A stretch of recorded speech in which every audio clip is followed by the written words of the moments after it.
Hey y'all, what's up? Welcome back to my channel. My name is Aysia. If you're new here, please make sure you like, comment, and subscribe. Also, don't forget to hit that post notification bell so you get notified every time I post a new video. So I just wanted to do a life update video because I felt like I haven't sat down and chatted with y'all in a minute.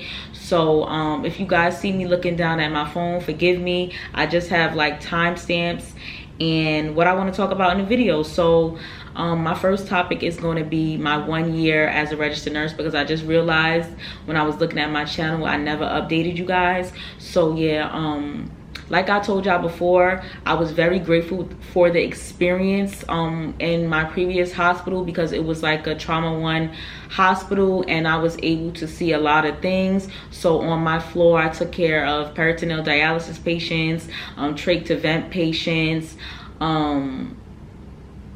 We had a number of different diagnoses on our floor, so I'm grateful for that. And also it was a bigger hospital, so you got to interact and work with a lot of nurses and doctors and, you know, other people of the interdisciplinary team. So yeah, it was a good experience, but yeah, had to get up out of there because the nurse to patient ratio for me, a lot of the times we were always protesting because it just wasn't safe, you know. It wasn't safe staffing, and I did not want to practice like that, but I needed to get the experience, because if I'm ever put in that situation, I am able to maneuver and, you know, use my time management skills, take care of my patients to the best of my ability. So now I am on a 15-bedded telemetry unit, like I told you guys before, and I am really thriving on my floor because I feel like the ratio is 1 to 5, so it's 3 nurses on my floor. We all have 5 patients, and I'm really brushing up on my assessment skills. So like, say if somebody comes in for cardiac reasons or respiratory, I'm really pulling out that stethoscope and I'm listening to them heart sounds, I'm listening to them lung sounds. I'm practicing my IVs, because I don't know if I told y'all before, but IVs weren't my strong suit. So I'm practicing, like if I don't get it within the 2nd or 3rd try, I'm automatically going to get somebody else, because you need to know your strengths and weaknesses as a nurse. If you are unable to do something, you can keep practicing, but in an emergency you don't want to be the one trying to put in an IV. So say if somebody calls a rapid response or a cold blue and you know your strong suit is not IVs, do not go try putting in IVs. Please don't, because you're going to waste your time and everybody else's. Let's move out the way and let somebody else get that IV, baby. It's going to be another chance for you to do. I'm telling you, there's plenty of opportunity. A lot of things go on in the hospital. You're going to have plenty of time. Don't rush yourself. Practice, you know, on those IVs if you're not good, or anything else that you're not good in as a nurse. Practice on that. So, you know, practice makes perfect, and when you get that down pat, you go ahead and you jump in. Just like for instance, if you're doing chest compressions, if you know you're not the candidate for that, like I said, step out the way, because you don't want to be in an emergency and you trying to give chest compressions and you're not doing them adequately, and the patient is, you know, reaping the benefits of that. Move out the way and let somebody else handle that. You know what I'm saying? But yeah, like I said, know your strengths, know your weaknesses, and which I very much do. And brush up on your time management and your prioritization skills. I cannot talk today, y'all. I'm so sorry. But brush up on them skills, so you know you'll probably be getting patients. Like on my unit, say if we start off with, you know, 3 or 4 patients, you know that you're automatically getting an admit. So you want to use your time skills wisely. So for me, automatically when I come in and you know, I'm going to get report on the patients, I automatically print out all the sheets for my patients. I check, you know, their labs, I check their vitals, I check you know, if I have time at that very moment, I'll look at the H&P. If not, I'll do that after report.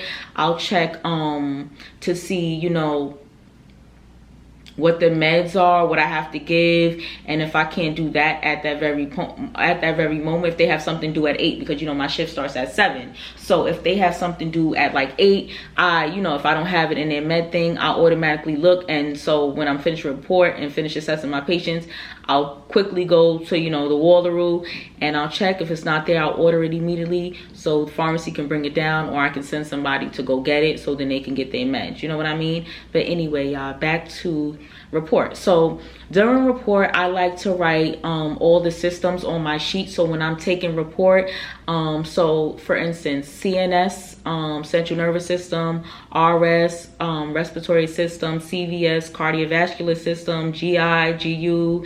I put skin because I want to know how my patient's skin is, and I also put ambulation status on it because I want to know how do they walk. You know, the nurse that's giving you report should know something like that because, you know, they've been with the patient for the last 12 hours or however many hours they've been with the patient. Sometimes they know, sometimes they know, but it's really important to have that on your sheet because say if the patient's trying to get up to go to the bathroom and you know that patient is bed rest or they can't walk, they shouldn't be getting up to go to the bathroom. But if they one person assists with the walker, no problem, you know, walk them to the bathroom.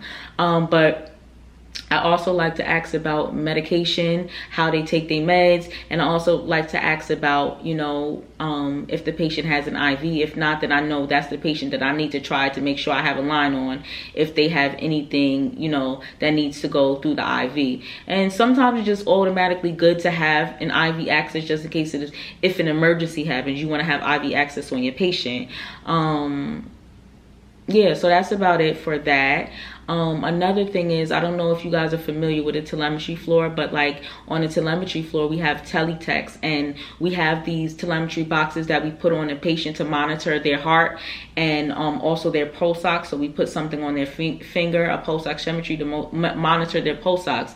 And the person that's on the telemetry, that's in the teletech or whoever's covering telemetry, they're, you know, calling you on like your Vocera, which is like, you know, a phone that they can contact you that sits on your chest and tell you, you know, just update you about your patient. So say for instance, if your patient is having VTAC, you know, you want to run in there and check on your patient, and then you want to relay that message to the doctor to see if there's anything that you need to do, especially if the person if this is their first, you know, round of VTAC. If they constantly been having VTAC, I'm sure the doctors are aware and they're like, you know, treating the symptoms and, you know, things of that nature.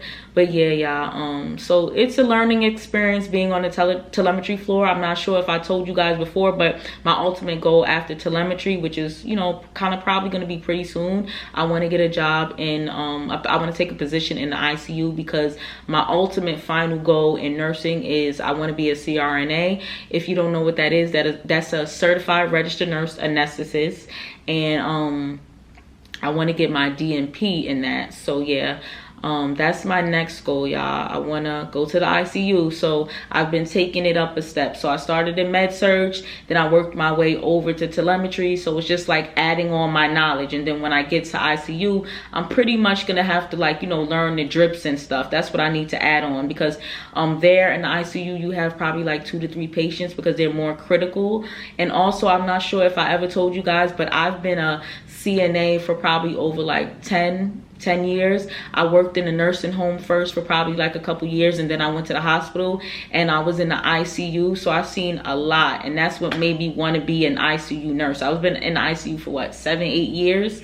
So I've seen a lot, but I was working as a, you know, CNA. So you really only work alongside the nurse and you do whatever is in your scope of practice. So now that I'm a nurse and I have my license, I can do what they can do, but now I'm learning what they were doing, because 9 times out of 10 I really wasn't paying that much attention, because, you know, I was trying to focus on what I needed to do and what my scope of practice is. But now that I'm a nurse, I pay a lot more attention to what happens goes on in the ICU, especially if I have to float there. Because the other day I picked up a shift in SPCU, which is special care, in my hospital, and I was just looking at the acuity of the patients there and seeing what the ICU nurses were doing and how they were taking care of their patients. And it's, for me, I feel like it's going to be a no-brainer. I can definitely manage that. I know I'm going to have hard days, who doesn't, but it is what it is. I'm ready for it.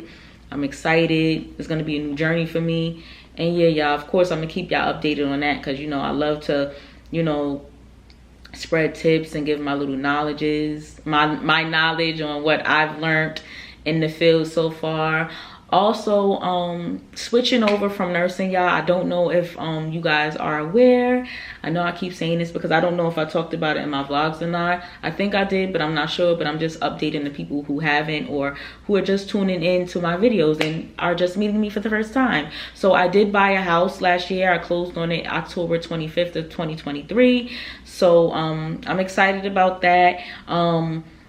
It was really depressing going through the process because it was a lot that, you know, I didn't know, and I had to like stay on top of these people, and I just felt like a lot of the people I was working with, it was so, you know, unprofessional.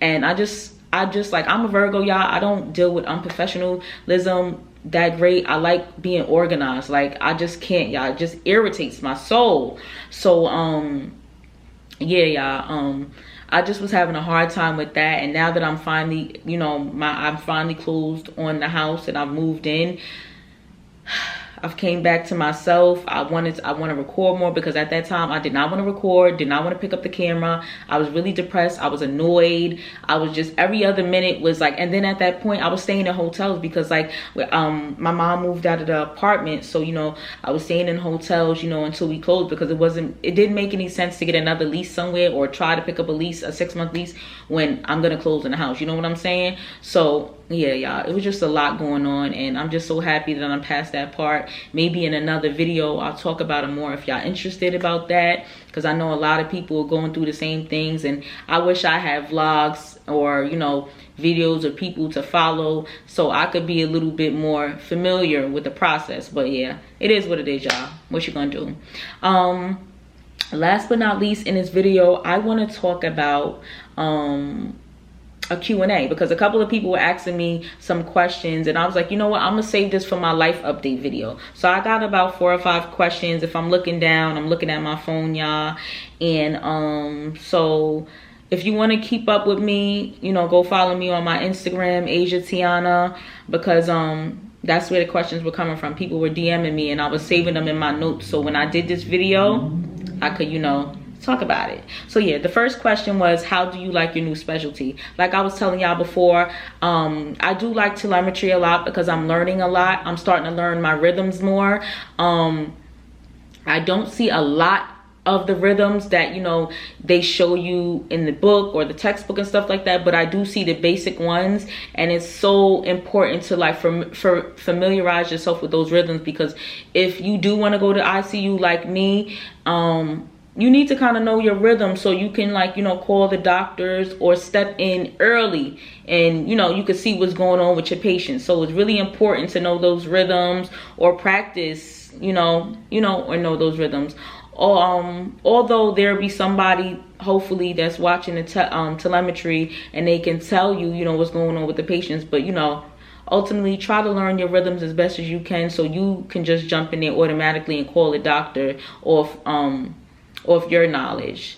The second question is, what questions should you ask when getting report? I kind of told you guys that, so I ran down the line of how I like to start when I'm getting reports. So I write down all the systems, and that's how I act. So for CNS, which is central nervous system, is the patient A&O times, you know, 0, 1, 2, 3, 4. Are they forgetful at times? Respiratory, do they use nasal cannula? Are they on the non-rebreather? Are they on room air? How many, if they are on the non-rebreather or nasal cannula, how many liters are they on? You know, stuff like that. For cardiovascular, I say, since I'm in telemetry, is the person on telemetry? If they are they sinus rhythm? Are they AFib? Are they sinus tach, sinus Brady? If they not on, you know, the tele box, I put, you know, no tele next to it. For GI and GU, how the person uses the bathroom. So a lot of people like to use a PrimaFit. I don't know if you know what that's called, but it's like a little suction device that we put on people in the hospital, and it suctions out the urine, and, you know, you're able to monitor the urine, and you can just dump the canister, you know, throughout the shift, you know, so you are you know, documenting the right eyes and nose for that patient. And then also, say if the person hasn't had a bowel movement in a couple of days, I'll write that, like, patient hasn't had a bowel movement in such and such, so then I know to call the doctor and follow up to make sure we get something for this patient so they can, you know, move their bowels. The third question is, what's the first thing you check when starting your shift? So that question kind of took me out sometimes because when I saw the question, because I don't know if you're talking about like, you know, when you're looking in report, or what's the first thing you check. So if you're just talking in general, the first thing you check is the patient, okay? So but if you're talking about like report wise or in the chart, so the first thing that I always like to check, I like to automatically go to the patient's vital signs to see if any of the vitals are out of whack. So this way, when I'm going to get report from the nurse before me, I can see, you know, if somebody had a fever. So the other day, a patient was running a fever, and I looked to see in the med chart if they were given Tylenol or anything, because I kept seeing like, you know, this patient had 100.4, then, you know, 101, then it was like 101.3 every time they took it. And I'm like, why is it keep going up? You know, why didn't it go down yet? So I was talking to the nurse and report, and I'm like, hey, you know, was you aware that this patient had a fever? And she was like, oh no, I didn't get a chance to look at you know, the vitals. I was so busy. I had 2 or 3 admissions or whatever she was saying, discharges or whatever she was talking about. And she was like, the PCA or the CNA didn't tell me. So if you guys are CNAs or PCAs, please make sure y'all tell y'all nurse. Like, I know like y'all think like y'all shouting it out to them, but physically tap them on the shoulder. Hey, this person in room such and such is running a fever. I just wanted to make you aware. And then also cover your behind and write it in the chart and say RN made aware as a comment. So you know that you told the nurse. When you go on back in that chart, you remember that you told the nurse. You know what I'm saying? Because stuff like that can be tackled within the first few hours. So say if she was able, or was made aware that the patient was running a temp, she could have went and got that patient Tylenol, because the patient had Tylenol PRN on their chart already. So she could have got them Tylenol, and automatically their fever would have started coming down, you know. So after I got reported, whatever, I ran in that patient's room, went to say hi to all my other patients, ran in that patient's room with the vital machine, took a whole set of vitals on that patient. And after I took a whole set of vitals on that patient, their temp was still up. So I ran, got them Tylenol.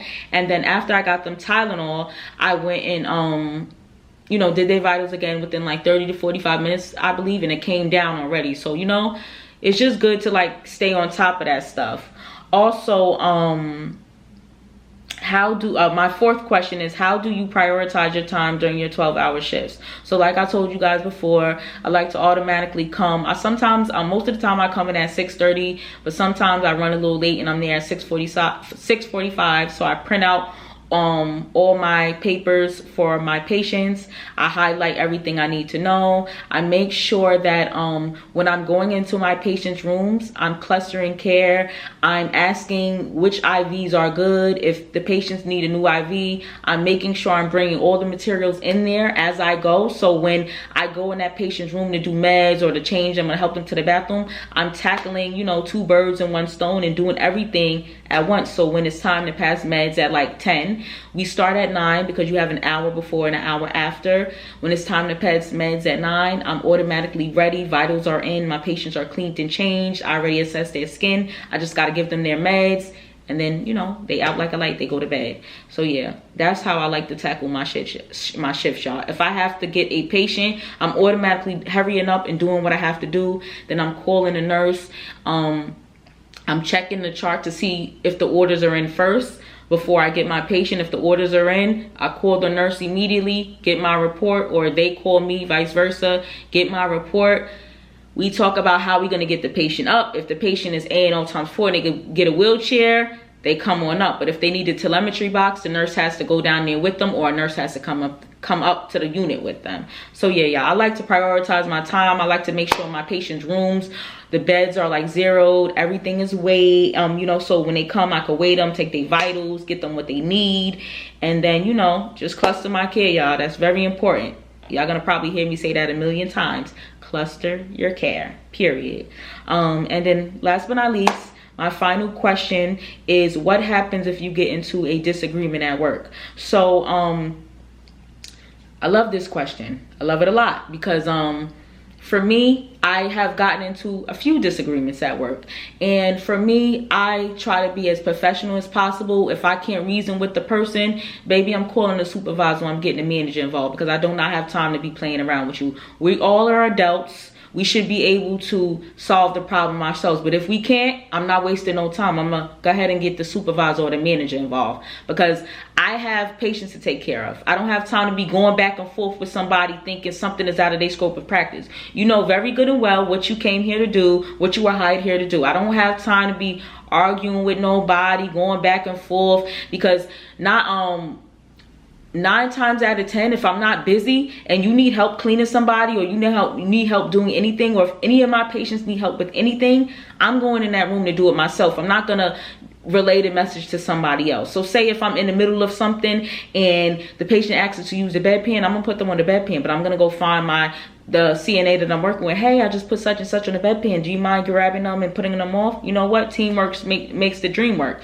So I'm automatically gonna do that. I'm not a lazy person. I do what I have to do for my patients. So when I'm asking somebody to do something that's in their scope of practice and they giving me pushback, I'm not dealing with that, because I've worked too hard. I'm not gonna go back and forth with you. My job is my livelihood, and y'all work hard to get your license, so make sure you work hard to keep it. Don't go arguing with nobody, because 9 times out of 10, they need their job more than you. So for you to be arguing with them, for what? What am I arguing with you for? To do your job? That's what you came here to do. You know what I'm saying? So at the end of the day, yeah, we getting that supervisor, that manager involved, baby. If we can't come to, you know, a common ground.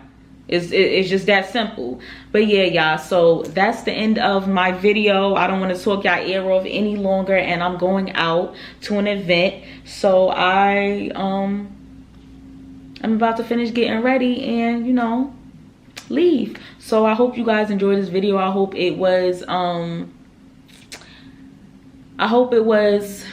very informative for you, some of the stuff. I know it was kind of like a life update thrown in with some tips and information, but I hope it was pretty informative. If you want to know or have questions about anything else, let me know in the comments, and I will do my best to make a video on it or answer back. But in the meantime, stay tuned for the rest of the content. We are going hard this year. I'm pushing out the content. I'm gonna be very much more active on all my social media channels, because I love social media. Like, I really feel like social media could be a great thing when it's used correctly. So yeah, y'all, I will talk to y'all in, you know, my next video. Talk to y'all later. Thanks for watching. Bye.